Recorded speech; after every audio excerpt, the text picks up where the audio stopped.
बच्चों, कैसे आप सभी? मुझे आशा है आप सभी अच्छी और प्रसन्न हुए। चलिए आज हम पढ़ते हैं पाठ 2, काला घोड़ा। पढ़ते हैं कहानी।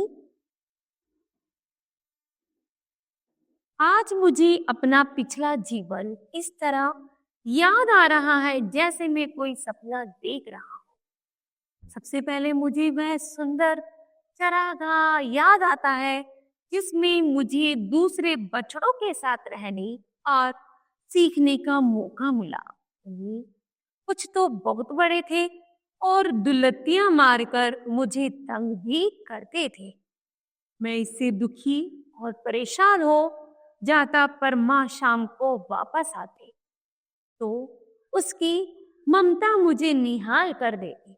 माँ मुझे अच्छी बातें सिखाती। वह बताया करती थी कि हम बड़े घराने के हैं और हमारे बाप दादा ने बड़ा नाम कमाया है, दौड़ में ढेरों इनाम जीते हैं और अब मुझे भी वैसा ही बनना होगा और अपने कुल का नाम रोशन करना होगा। हमारा मालिक बड़ा अच्छा और दयालु आदमी था। उसने मेरे नाम दारकी रखा था क्योंकि मैं एकदम काले रंग का था। वह मेरी माँ को अच्छा चारा दाना देता और मुझे अपने हाथों से रोटी खिलाता।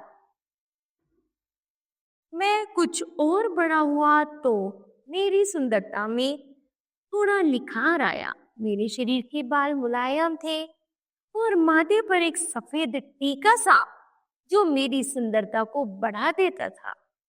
अब मैं 4 साल का हो गया था और खूब तेजी से दौड़ने और छलांग लगाने लगा था। आसपास चलते हुए लोग कई बार मुझे देखकर ठिठक जाते और प्रशंसा के भाव से कहते, अरे वाह, कितना चुस्त और छबीला घोड़ा है। इस तरह खुशी से दिन बीत रहे थे। फिर एक बूढ़ा आदमी मुझे देखने आया। मुझे देखकर उसके चेहरे पर खुशी की चमक आ गई। उसने कहा, अच्छी तरह सज जाए तो फिर यह काला घोड़ा गजब ढाएगा। एक दिन मेरे मालिक ने कहा, प्यारे डाकी, अब तुम मुझसे विदा हो रहे हो। जहाँ जा रहे हो वहां खूब मन लगाकर काम करना और मेहनत से जीना चुराना। मेरे नए मालिक मिस राइटर भी सौभाग्य से बहुत अच्छे थे। उनकी पत्नी भी बहुत ही सरल हृदय की और दयालु थी। उन्हें मैं बहुत भाव गया। एक दिन उन्होंने खुशी से चेहर कर कहा, अरे सुनो, इसका नाम ब्लैक ब्यूटी कैसा रहेगा? सुनते ही मेरे मालिक जैसे नाच होता। हाँ हाँ हाँ, ब्लैक ब्यूटी, वाह क्या नाम है। मालिक की बेटी का नाम था सेंसर। मिस्टर राइडर जितनी उदास थी, सैमसन उतना ही दुष्ट था। एक बार सैमसन ने मुझसे इतना ज्यादा काम करा लिया कि मैं बुरा तरह थक गया। मेरी पैर इधर से उधर भटक जाते। इस पर सैमसन ने मुझ पर सटासट चाबुक मारे। मुझे इतना गुस्सा आया कि मैंने उसे पीठ पर से उछाल दिया। मैंने सोचा कि मेरा बूढ़ा मालिक अब मुझे बहुत पीटेगा, और उसने उल्टा अपने बेटे को ही डांटा। कहा, तुम नहीं जानते कि जानवरों को भी प्यार की जरूरत होती है। तुम इन्हें मार पीट कर नहीं, प्यार से साथ सकते हो। आखिर वह दिन भी आया जब मुझे एक लंबी यात्रा पर मालिक को लेकर जाना था। मुझे एक हल्की फुल्की कुत्ता गाड़ी में जोता गया और एक काम करने वाला लड़का जॉन भी मेरे मालिक के साथ बैठ गया। उस दिन जोर की आंधी आई थी और पानी बरसा था। चलते चलते आखिर में लकड़ी का एक पुल आया। नदी नीचे नदी बह रही थी। हमने पुल आसानी से पार कर लिया। मालिक अपना जरूरी काम करके लौटे तब तक तूफान और भी भीषण हो गया था।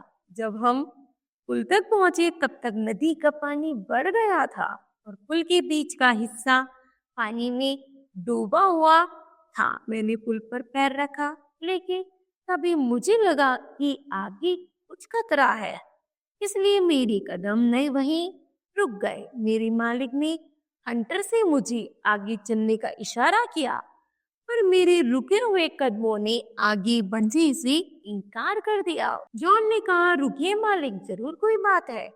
तभी दूर से टॉर्च की रोशनी हम पर पड़ी और किसी ने चिल्लाकर कहा, रुक जाओ भाई, वहीं रुक जाओ, पुल टूटा हुआ है। सुनते ही मुझे सिहरन हुई। मालिक ने भी मुझे लाख लाख धन्यवाद दिया। बार बार वह जॉन से यही कह रहा था, ओ कभी कभी जानवर भी आने की बुद्धि को मात दे देता है। मैं नदी की दूसरी ओर सड़क से होते हुए धीरे धीरे मालिक को घर ले आया। हमें देखकर मालकिन दौड़ी दौड़ी आई, बोली, ओ तुम लोग ठीक ठाक आ गए। मैं तो बहुत घबरा रही थी। मालिक ने मेरी पीठ थपथपाते हुए कहा, आज इसने हमारे प्राण बचा लिए। उस रात मुझे बहुत अच्छा खाना दिया गया और इतना प्यार मुझे मिला कि मैं बता नहीं सकता। वह पूरी रात जैसी खुशियां और सुंदर सपनों भरी रात थी, जिसे मैं चाहूं भी तो जीवन भर भूल नहीं सकता। ठीक है बच्चों, तो बताओ बच्चों, आपने इस पाठ से क्या शिक्षा ली? हमने शिक्षा ली कि हमें भी पशुओं के साथ एक मनुष्य जैसा व्यवहार रखना चाहिए, अर्थात जैसे हमें प्यार की चाह होती है वैसी मनुष्य जानवरों को भी होती है। ठीक है, जानवरों को भी होती है। ठीक है, मुझे आशा है बच्चों यह बात आपको समझ आया होगा। धन्यवाद।